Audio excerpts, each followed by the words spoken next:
बिस्मिल्लाहिर्रहमानिर्रहीम। अबू तौबा ने जो रबा बिन नाफ़े हैं हम से हदीस बयान की, कहा माविया बिन सलाम ने हमें अपने भाई ज़ैद से हदीस सुनाई।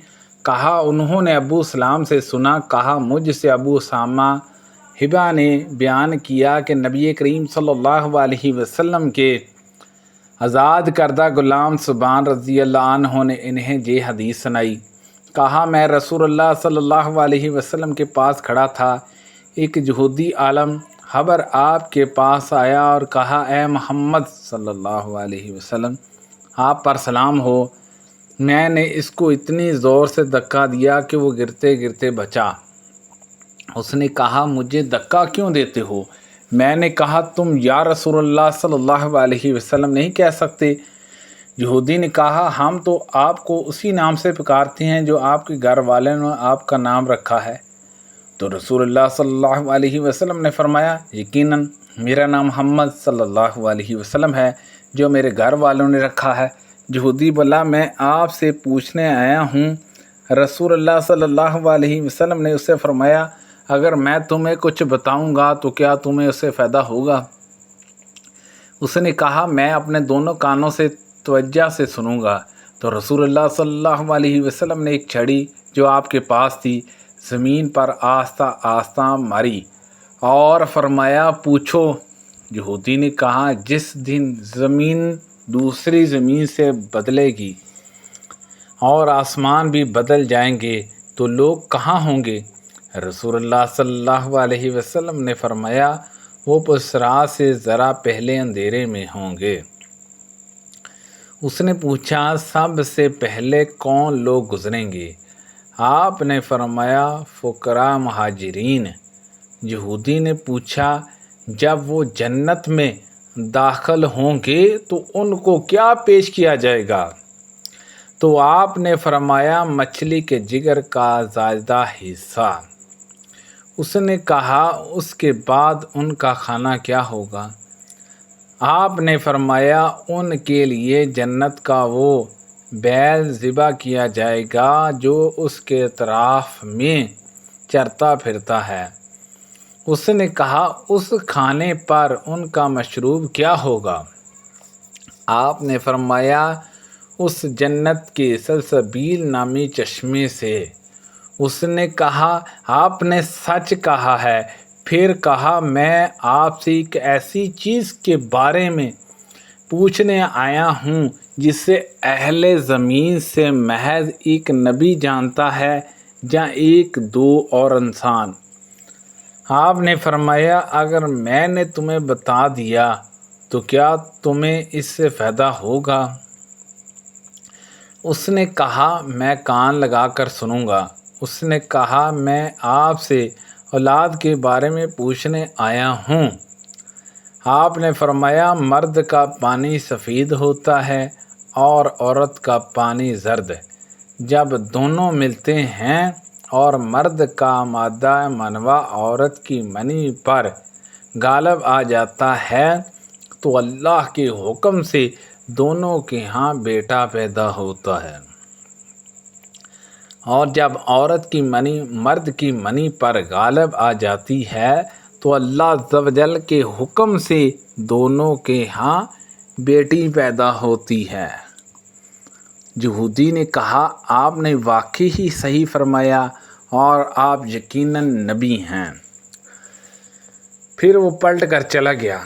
रसूलुल्लाह सल्लल्लाहु अलैहि वसल्लम ने फरमाया उसने मुझसे जिस चीज़ के बारे में सवाल किया उस वक़्त तक मुझे उसमें से किसी चीज़ का इल्म ना था हत्ता कि अल्लाह ताला ने मुझे इसका इल्म अता कर दिया।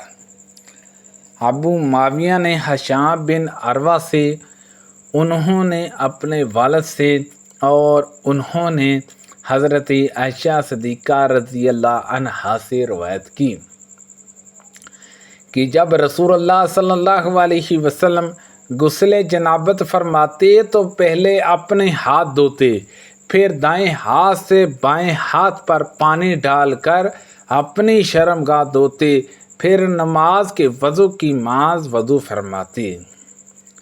پھر پانی لے کر انگلیوں کو بالوں کی جڑوں میں داخل کرتے۔ جب آپ سمجھتے کہ آپ نے اچھی طرح جڑوں میں پانی پہنچا دیا ہے تو اپنے سر پر دونوں ہاتھوں سے 3 چلو ڈالتے، پھر سارے جسم پر پانی ڈالتے اور جسم دھوتے، پھر آخر میں اپنے دونوں پاؤں دھو لیتے۔ عیسیٰ بن یونس نے ہم سے حدیث بیان کی، کہا ہم سے حماش نے حدیث بیان کی۔ انہوں نے سالم بن ابی جدہ سے، انہوں نے قریب سے، انہوں نے حضرت ابن عباس رضی اللہ عنہما سے روایت کی۔ کہا مجھے میری خالہ مومنہ رضی اللہ عنہا نے بتایا کہ میں نے رسول اللہ صلی اللہ علیہ وسلم کے غسل جنابت کے لیے آپ کے قریب رکھا پانی۔ آپ نے اپنی دونوں ہتھیلیوں کو 2 یا 3 دفعہ دھویا، پھر اپنا دایاں ہاتھ برتن میں داخل کیا اور اس کے ذریعے سے اپنی شرم گاہ پر پانی ڈالا اور اسے اپنے بائیں ہاتھ سے دھویا، پھر اپنے بائیں ہاتھ کو زمین پر مار کر اچھی طرح رگڑا اور اپنا نماز جیسا وضو فرمایا، پھر ہتھیلی بھر کر 3 لب پانی اپنے سر پر ڈالا، پھر اپنے سارے جسم کو دھویا، پھر اپنی اس جگہ سے دور ہٹ گئے اور اپنے دونوں پاؤں دھوئے، پھر میں تولیہ آپ کے پاس لائی تو آپ نے اسے واپس کر دیا۔ قاسم بن محمد بن ابی بکر نے حضرت عائشہ رضی اللہ عنہا سے روایت کی، کہا رسول اللہ صلی اللہ علیہ وسلم جب غسل جنابت فرماتے تو تقریباً اتنا بڑا برتن منگواتے جتنا اونٹنی کا دودھ دھونے کا ہوتا ہے، اور چلو سے پانی لیتے اور سر کے دائیں حصے سے آغاز فرماتے، پھر بائیں طرف پانی ڈالتے، پھر دونوں ہاتھوں کا لب بنا کر اس سے پانی لیتے اور ان سے سر پر پانی ڈالتے۔ امام مالک نے ابن شہاب زہری سے، انہوں نے عروہ سے اور انہوں نے حضرت عائشہ صدیقہ رضی اللہ عنہا سے روایت کی کہ رسول اللہ صلی اللہ علیہ وسلم ایک ہی برتن سے جو ایک فرق 3 سا یا 3.5 لیٹر کا تھا غسل جنابت فرمایا کرتے تھے۔ ابو بکر بن حفصہ نے ابو سلمہ بن عبد الرحمن بن عوف جو حضرت عائشہ رضی اللہ عنہا کے رضائی بھانجے تھے سے روایت کی، انہوں نے کہا میں اور حضرت عائشہ صدیقہ رضی اللہ عنہا کا رضائی بھائی عبداللہ بن زید ان کی خدمت میں حاضر ہوا تو اس نے ان سے نبی کریم صلی اللہ علیہ وسلم کے غسل جنابت کے بارے میں سوال کیا، چنانچہ انہوں نے 1 سا کے باقدار برتن منگوایا اور اس سے غسل کیا۔ ہمارے اور ان کے درمیان دیوار وغیرہ کا پردہ حائل تھا، اپنے سر پر 3 دفعہ پانی ڈالا۔